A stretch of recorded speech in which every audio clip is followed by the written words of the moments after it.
E aí, galerinha, gostaram desse novo cenário? Olha, galinha pintadinha, né? Que negócio de primeira. Nesse vídeo a gente vai falar um pouco dos conteúdos que a gente teria aula hoje, já que infelizmente a questão do horário não nos permitiu. Hoje nós vamos ver o Brasil depois do Estado Novo. Foi o Estado Novo, foi aquele período da ditadura de Getúlio Vargas, que acabou em 1945, né, com a sua renúncia. Ele foi forçado a renunciar, o qual o povo brasileiro até se questionava. Como os pracinhas do Brasil foram lutar na Itália para tirar do poder ditadores e vivíamos uma ditadura aqui no Brasil. Então, após o Estado Novo de Vargas, as coisas se configuraram da seguinte forma. Primeiro, uma das coisas que a gente tem que entender sobre o que é o populismo. Populismo, pessoal, ele é até questionado hoje se é válido ou não o significado dessa expressão, mas a gente costuma dizer que populismo, um político populista é aquele que é amado pelo povo e toma determinadas atitudes para que assim se pareça. Eu vou citar aqui, talvez as pessoas não concordem muito, porque ser populista não é ser de esquerda, não é ser de direita. Ser populista é tomar medidas que levem a uma crescente na sua popularidade, de forma que as pessoas cheguem até a idolatrá-los. Vou citar exemplo de Luiz Inácio Lula da Silva, com a questão das medidas sociais que tomou durante o seu governo, teve continuidade durante o governo de Dilma Rousseff. E temos também a figura de Jair Bolsonaro, porque não podemos dizer que é populista. É aquele cara que procura ser carismático com o pessoal que são seus aliados. Ele fala a voz daqueles que querem que realmente lhe represente. Certo? Então o populismo é o populismo que a gente está falando aqui por volta das décadas de 40, 50 e até 60, nós podemos citar nomes como de Getúlio Vargas aqui no Brasil, Perón na Argentina, certo? E Lázaro lá no México. Após a saída de Getúlio Vargas, em 1945, houve eleições para a presidência do Brasil. Eleições essas que foram vencidas pelo seu indicado, que foi Eurico Gaspar Dutra. Eu posso dizer para vocês que a política o governo de Eurico Gaspar Dutra foi um governo com poucas realizações. Certo? Assim que Eurico Gaspar Dutra ele chegou ao poder, ele abandonou as bases que o tinham colocado lá, que eram as bases de Getúlio Vargas, e se aproximou da UDN, principal inimiga do grupo liderado por Getúlio Vargas. Certo? A política adotada por Eurico Gaspar Dutra foi uma política liberal, com uma forte influência dos Estados Unidos na economia brasileira. Eles apostou muito no que nós chamamos de uma política liberal integrista, de entregar, de fazer com que o capital estrangeiro entrasse maciçamente na economia brasileira, certo?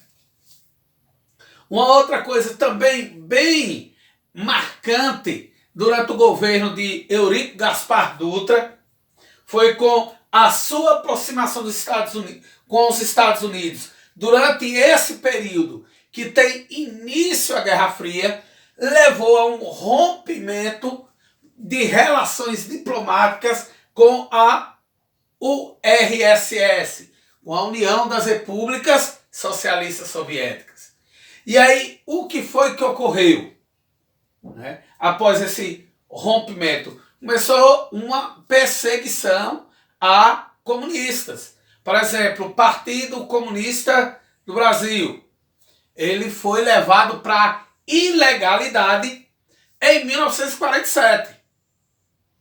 Em 1948 ele rompe com a União Soviética.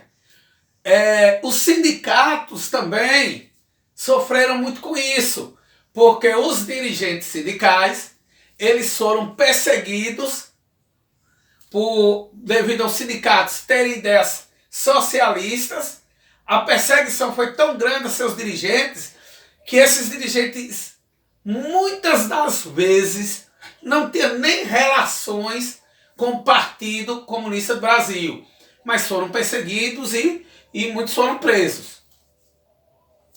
A questão é que veio novas eleições e Eurico Gaspar Dutra, juntamente com o grupo político formado pela UDN, foi fazer uma disputa eleitoral com o velhinho, com Getúlio Vargas.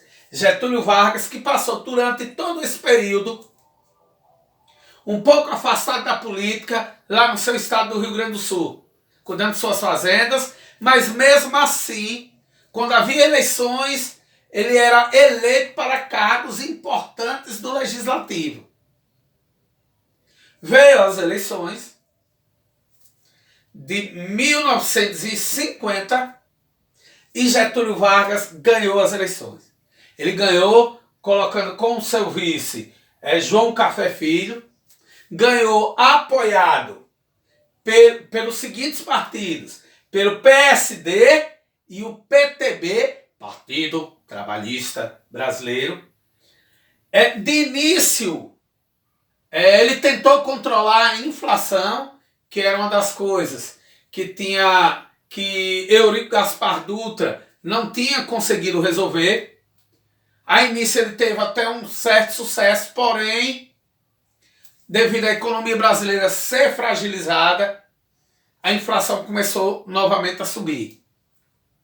E de uma política liberal, de economia liberal, proposta de Eurico Gaspar Dutra, ele passou a utilizar uma política nacional desenvolvimentista. Quando fala uma política nacional desenvolvimentista, serve um pouco para barrar a influência dos Estados Unidos e do capital estrangeiro no Brasil.